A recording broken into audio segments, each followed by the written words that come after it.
Hello and welcome to the Resourceful Woman. Today is just going to be a very quick video. I am going to show you how to make your own homemade pesto just in the time that it takes to cook up some pasta. So let's get started. To start off, you're going to want some fresh basil. Now you can easily just buy this at the shop. I prefer to grow it myself.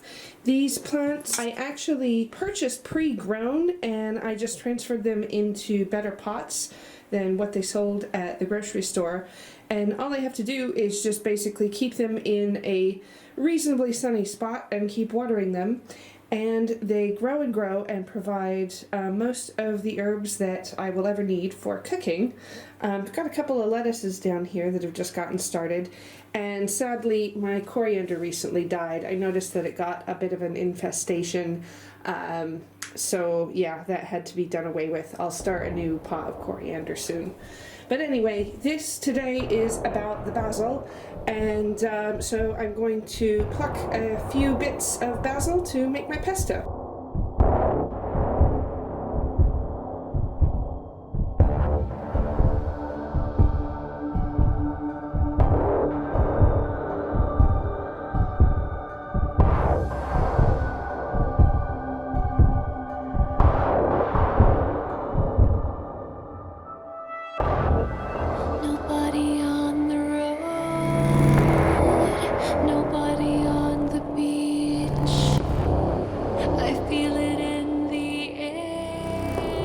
This is all the ingredients that you will need. About 80 grams of fresh basil, 2 cloves of garlic, 50 grams of pine nuts, 50 grams of Parmesan, and 150 milliliters of olive oil.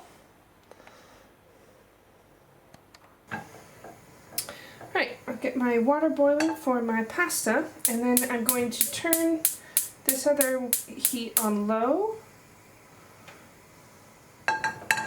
and just start to lightly toast the pine nuts. Empty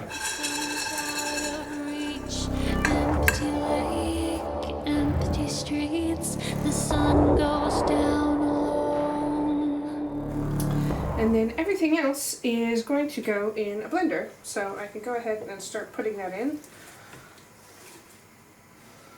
All of my beautiful freshly cut basil. I really denuded that plant, but it was good timing.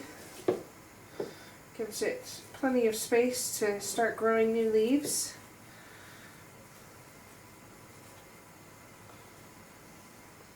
My garlic, my Parmesan,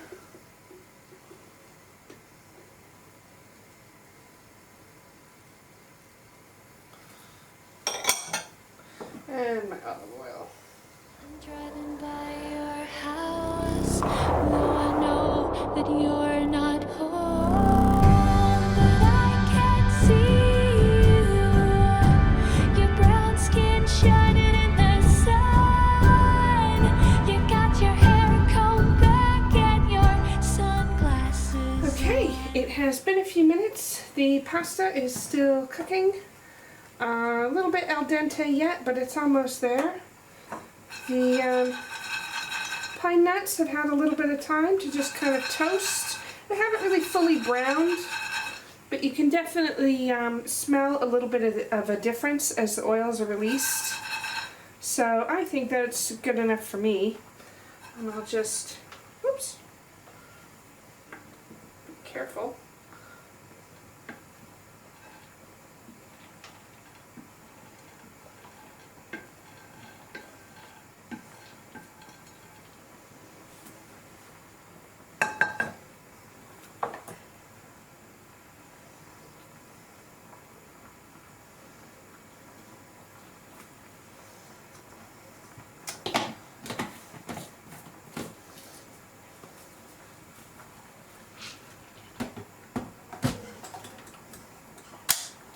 And just according to the settings on your blender, you're going to want to do some sort of puree, food process, blend, something. It really depends on what kind of machine you have. I can tell you my love for you will still be strong after the boys of summer have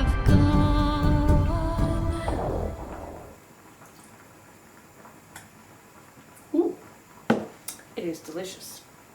So yeah, that's maybe a little bit over blended for what you want. You might want it to be a little bit choppier than that, but it is still quite good and quite serviceable as a pesto sauce. I'm going to go ahead and start transferring some of this to a jar, which I'll put away for later, because not all of it needs to be used today. I never will forget those nights. I wonder if it was a dream. Remember how you made me crazy. Remember how I made you scream. Now I don't understand what happened to our love. But babe, I'm gonna get you back. I'm gonna show you what I'm made of. But I can't see you. Your brown skin shining in the sun. I see you walking real slow, smiling at everyone. I can tell you my love for you will still be strong after the boys are so. So there you have it, a quick, easy, light, and refreshing dish, especially on a hot summer day, and really satisfying when you've grown your own basil and you can put it to good use. So very little cleanup, very quick to do. I hope that you will also try this and enjoy it yourself. If you do try it, if you have any variations, please do leave a comment, let me know. And thank you so much for watching. Be sure to hit like and subscribe if you haven't already, and I'll see you next time. A little voice inside my head said